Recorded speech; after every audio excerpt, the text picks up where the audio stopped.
Shawn Clement from the Richmond Hill Golf Learning Center with one of our teachers, Donna Norman.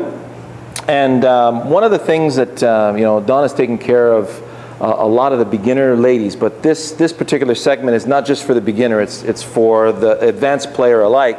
There's one thing we notice between our students is many of our students find a lot of success with the one leg and the feet together drill, and when their feet come apart, then things start to get lost in translation. They have a hard time translating that to the regular swing.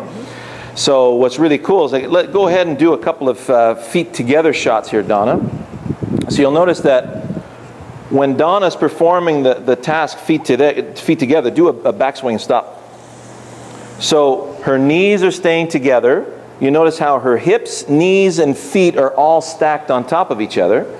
And all she's got to do right now is just let everything fall. So when we talk about that, the arms start to fall, and you'll notice how her hips are starting to return. So the returning of the tush, the butt, away from the target is what's going to catapult this assembled arm club unit toward the target. So you notice how the right elbow is still fully bent, the wrists are still fully hinged, and right here at this point, gravity is going to pull so hard on that club, and it's going to release, everything's going to release out there. So you notice as she's released over there, the tush is back this way, and it's allowing everything to release toward the target. So let's see it. Go ahead and hit a shot here, Donna.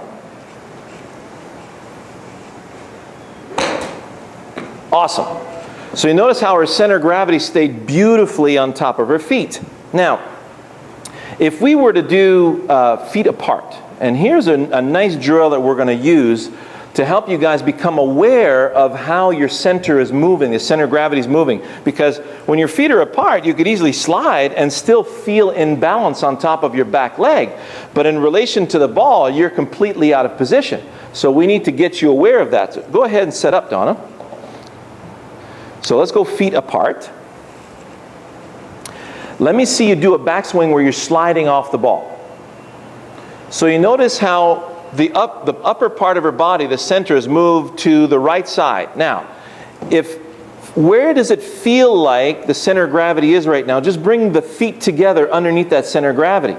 So you notice right now how she balanced herself. The center of gravity is back here. Well, you're either going to hit the ground before the ball now or top the ball as the club is coming back into the air, right? Now, for some of you, you have a tendency, come on back to your normal setup position, Donna. For some of you, you have a tendency to hold the head so still to a fault, and it forces the head forward in the backswing. So show me that position, Donna, where your head's moving forward. So now where does it feel like you need to bring your feet together to support your center of gravity? So now notice how the center is now here, and Donna's going to have to reach back in order to not miss that ball, because if she lets everything fall toward the target, you'll notice now that the low point's going to be well in front of the ball. She'll have a tendency to top the ball into the ground. So if you see a top spot going into the ground, you know you're out in front of the ball. So now let me see you do your normal setup again, Donna. And this time stay very centered in your backswing, like if you were feet together. So now, right now, does it feel like your center of gravity is shared between both hips, knees, and ankles? Yes. Fantastic. Now bring your feet together underneath that center of gravity. You'll feel like you need to bring both feet and move them both together underneath that center of gravity. And now you're still in the correct position to release through that shot. The ball is in the right position again.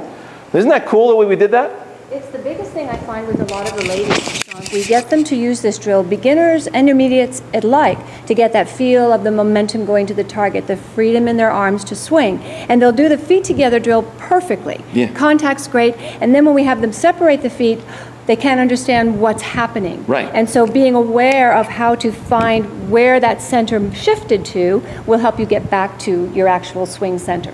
Beautiful. Awesome. All right. So just to close this off, when you do stay centered, right? You notice how Donna's that last swing right there. She was able to make a nice full turn while staying centered. When both feet move apart, they both have to partake in the support of that center of gravity. So in the backswing, you're going to feel the weight of your arms pull to the inside of the right foot. And as you get to the top of the swing, the right arm folds, the wrist hinge, you're going to feel the weight come back to the inside of the left. Now the whole downswing should feel like it's revolving around the inside of that front foot. So we'll do something for you in the next video, and you'll see how, if we look at downswing weight shift, which is one of my really important videos, you'll see 2008 Golf Swing Review Part 1 and 2. It talks about how the weight shift happens from behind. Okay, so as you complete your turn staying centered, you'll feel like you're ready and poised to swing to the target, and you'll feel like the weight's going to go just inside the left ankle before you start swinging toward the target. We'll see you in a bit. Thanks, Donna. Thanks, Shawn.